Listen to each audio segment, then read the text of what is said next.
Shalom sahabat Jalan Kristus. Marilah kita mendengarkan firman Tuhan di Minggu Seksagesima yang menjadi epistel atau khotbah di pertanyaan di minggu ini tertulis dalam surat Apostol Paulus kepada jemaat di Efesus pasal yang pertama dimulai dari ayat yang ketiga hingga ayat ke-10. Marilah kita mendengarkannya. Terpujilah Allah dan Bapa Tuhan kita Yesus Kristus, yang dalam Kristus telah mengaruniakan kepada kita segala berkat rohani di dalam sorga. Sebab di dalam Dia Allah telah memilih kita sebelum dunia dijadikan, supaya kita kudus dan tidak bercacat di hadapan-Nya. Dalam kasih Ia telah menentukan kita dari semula melalui Yesus Kristus untuk menjadi anak-anak-Nya sesuai dengan kerelaan kehendak-Nya, supaya terpujilah anugerah-Nya yang mulia yang dikaruniakannya kepada kita di dalam Dia yang dikasihi-Nya. Sebab di dalam Dia kita beroleh penebusan melalui darah-Nya, yaitu pengampunan atas segala pelanggaran menurut kekayaan anugerah-Nya yang dilimpahkannya kepada kita dalam segala hikmat dan pengertian. Sebab Ia telah menyatakan rahasia kehendak-Nya kepada kita sesuai dengan rencana kerelaan-Nya, yaitu rencana kerelaan yang dari semula telah ditetapkannya di dalam Kristus. Demikian firman Tuhan. Sahabat Jalan Kristus, pernahkah kita berhenti sejenak dan bertanya dengan jujur ke dalam hati kita? Sebenarnya berkat itu untuk siapa sih? Untuk diri kita sajanya? Atau untuk keluarga kita? Atau sekedar tanda bahwa hidup kita ini lebih berhasil dari orang lain? Dalam kehidupan sehari-hari, kata berkat ini sering kita dengar. Ibaratnya petani berkata, "Puji Tuhan, panen diberkati musim ini." Buruh harian atau di Brastagi sering disebut Aron, dia berkata, "Syukur hari ini masih dapat kerja." Dan pengusaha berkata, "Tahun ini usaha saya diberkati Tuhan." Semua ini adalah ucapan-ucapan yang benar. Tetapi ibu bapak saudara-saudara terkasih, sahabat Jalan Kristus, seringkali kata berkat berhenti di titik di mana diukur dari hasil atau uang, kesehatan atau keberhasilan. Namun hari ini firman Tuhan mengajak kita untuk melihat berkat dari sudut pandang yang jauh lebih dalam. Menurut surat Rasul Paulus kepada jemaat yang ada di Efesus. Pada Efesus pasal 1 ayat 3 hingga ayat 10 firman Tuhan bagi kita di khotbah pertanyaan hari ini. Dia tidak memulai dengan cerita hidup yang nyaman. Tidak juga dengan kesaksian atau kelimpahan materi. Ia memulai dengan pujian kepada Allah di tengah-tengah kehidupan yang penuh dengan tantangan hidup. Dari teks ini kita belajar satu kebenaran besar, saudara-saudara terkasih, bahwa kita diberkati bukan untuk menumpuk berkat-berkat kita, tetapi satu hal, yaitu untuk membagikannya, untuk menjadikan kita sebagai berkat yang mengalir di tengah-tengah kehidupan ini. Saudara-saudara, surat Efesus dituliskan oleh Rasul Paulus ketika ia berada di dalam penjara. Ini penting untuk kita perhatikan. Paulus tidak menulis dari ruangan kerja yang nyaman, bukan dari rumah yang tenang, tetapi dari tempat yang penuh keterbatasan, tempat yang terkekang. Namun justru dari sanalah keluar salah satu surat yang paling kaya tentang identitas dan berkat rohani di dalam Kristus. Saudara-saudara jemaat di Efesus hidup di kota besar, pusat perdagangan, pusat agama, dan penuh dipengaruhi budaya-budaya dan agama-agama kafir. Tentu dengan kondisi ini tekanan iman pasti sangat kuat. Jemaat terkadang terasingkan, tersisih. Dan dari antara itu banyak orang-orang percaya di Efesus adalah dari kalangan orang-orang biasa. Mereka ini adalah para pekerja kasar, budak, pedagang kecil, keluarga-keluarga yang sederhana. Mereka bertanya dalam hati, apa arti iman kepada Kristus di tengah hidup yang keras seperti ini?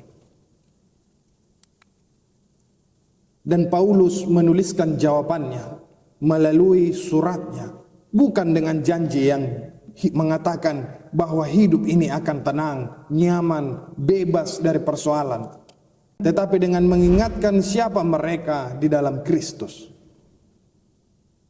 Saudara-saudara, Paulus membuka surat ini dengan satu kalimat panjang dan penuh dengan pujian. Terpujilah Allah dan Bapa Tuhan kita Yesus Kristus, yang di dalam Kristus telah mengaruniakan kepada kita segala berkat rohani di dalam sorga. Di ayat 3, mari kita perhatikan. Segala berkat rohani bukan pertama-tama soal materi, tetapi tentang relasi, identitas, dan tujuan hidup kita ke depan. Saudara-saudara, di ayat 3 ini Paulus ingin menegaskan bahwa sumber berkat itu bukanlah karena keadaan kita, bukan karena kerja keras kita semata-mata, bukan karena koneksi kita yang luas, tetapi hanya karena Allah sendiri. Semua hanya berkat Allah semata-mata di dalam Kristus Yesus. Jika bagi petani, ibu bapak, saudara-saudara terkasih, tanah yang subur, hujan adalah berkat, tetapi Tuhanlah sumbernya itu. Bagi pekerja kasar, tenaga yang kuat itu adalah berkat, tapi Tuhanlah yang memelihara kesehatan para pekerja, memberikan tenaga baginya.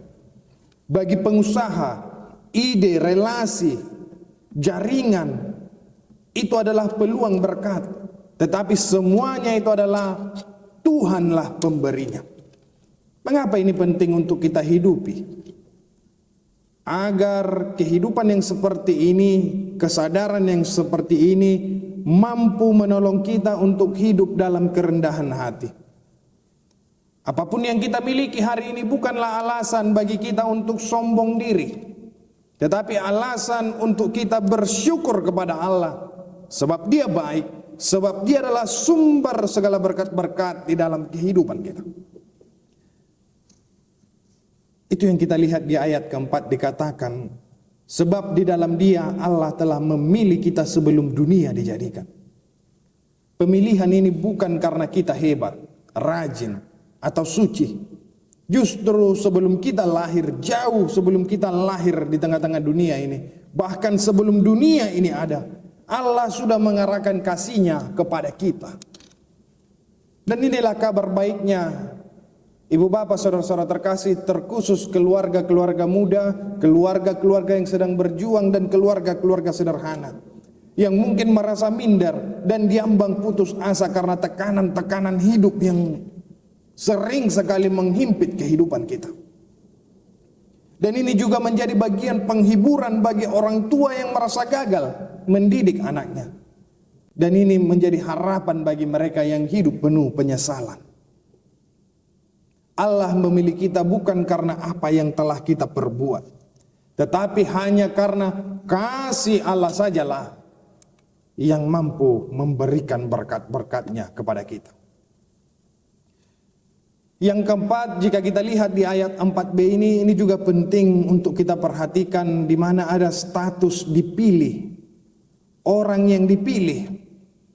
Yang dipilih ini pasti ada tujuannya. Apa tujuannya? Yaitu supaya kita hidup kudus dan tak bercelah di hadapannya. Sahabat jalan Kristus, kudus bukanlah berarti sempurna, tanpa salah, tanpa noda. Tetapi kudus adalah hidup yang selalu diarahkan memandang, menatap kepada Allah saja. Hidupnya terarah kepada Allah, kasih Allah. Dalam keluarga, orang yang mengarahkan hidupnya kepada Allah itu akan terlihat dari cara dia berbicara, dari cara dia mengampuni, dari cara dia mendidik anak. Dalam pekerjaan ini terlihat dalam kejujurannya, tanggung jawabnya, etos kerjanya.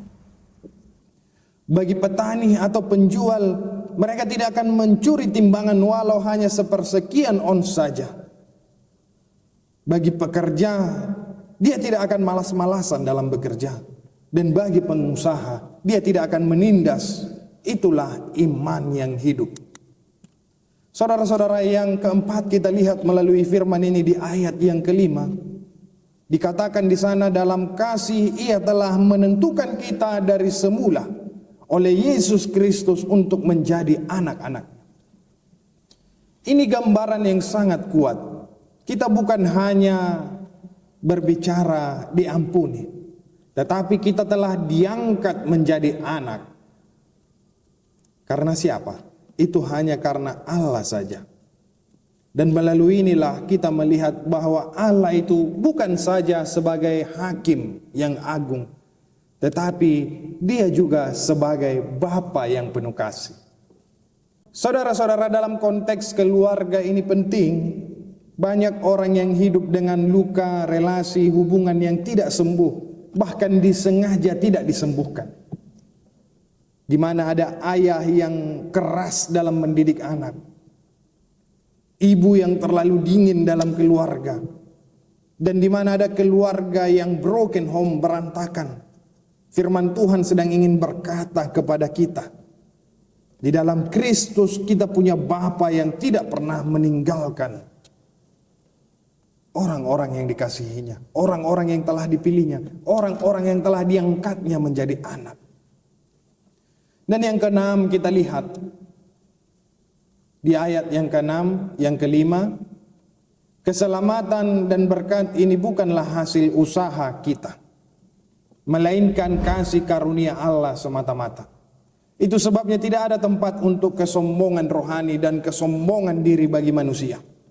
Kalau hari ini kita masih berdiri, Ibu Bapak Saudara-saudara terkasih, kita masih bisa bernapas, kita masih percaya, masih punya harapan, itu karena kasih karunia Tuhan saja, bukan karena kehebatan kita.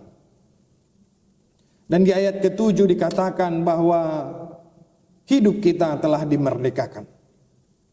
Penebusan berarti dibebaskan dari belenggu dosa. Banyak orang yang bekerja keras, tetapi hidupnya tetap terikat. Di mana ada sikap yang gampang marah, iri, dendam, penuh ketakutan.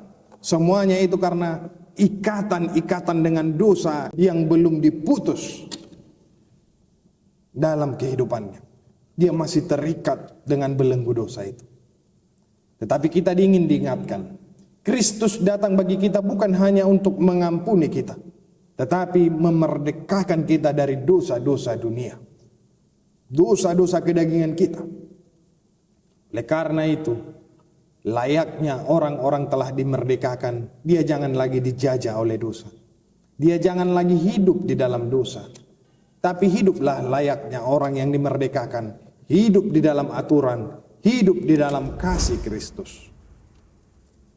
Dan yang terakhir kita melihat dalam firman ini di ayat ke-9 dan ayat 10, Allah punya rencana besar untuk mempersatukan segala sesuatu di dalam Kristus.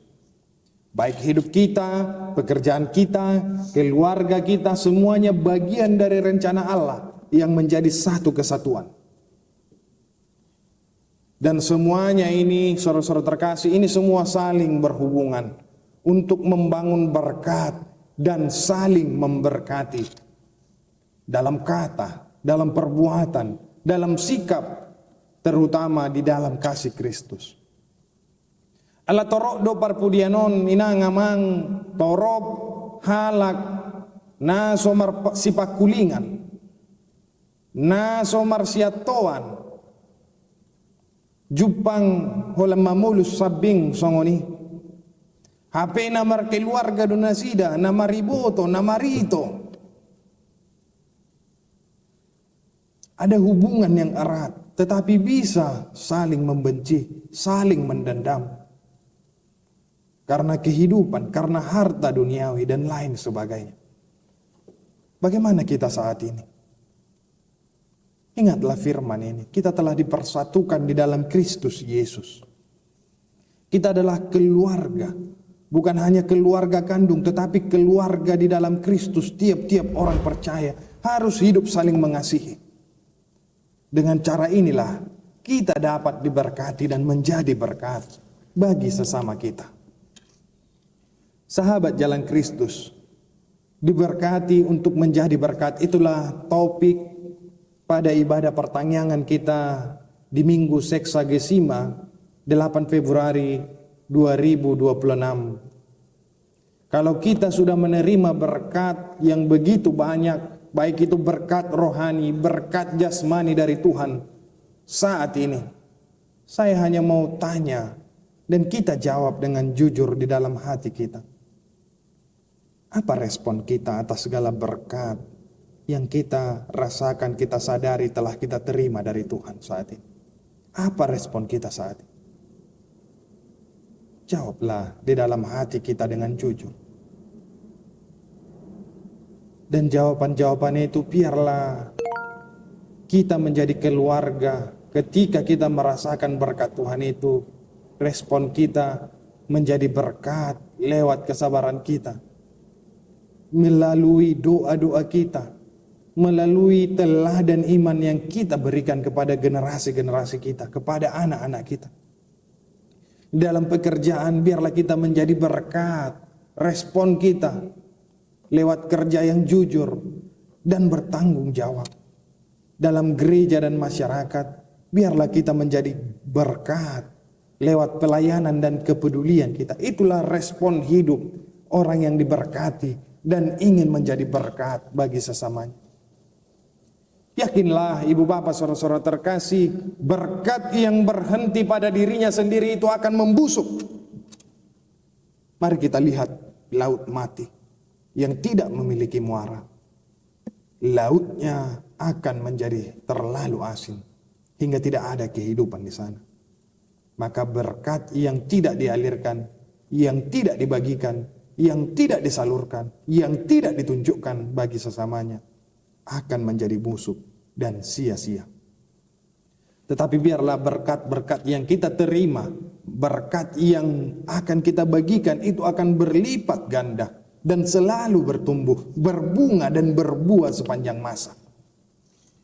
Sahabat jalan Kristus, hari ini melalui firman Tuhan kita diingatkan, kita diberkati bukan karena kita layak, tetapi karena Allah itu baik.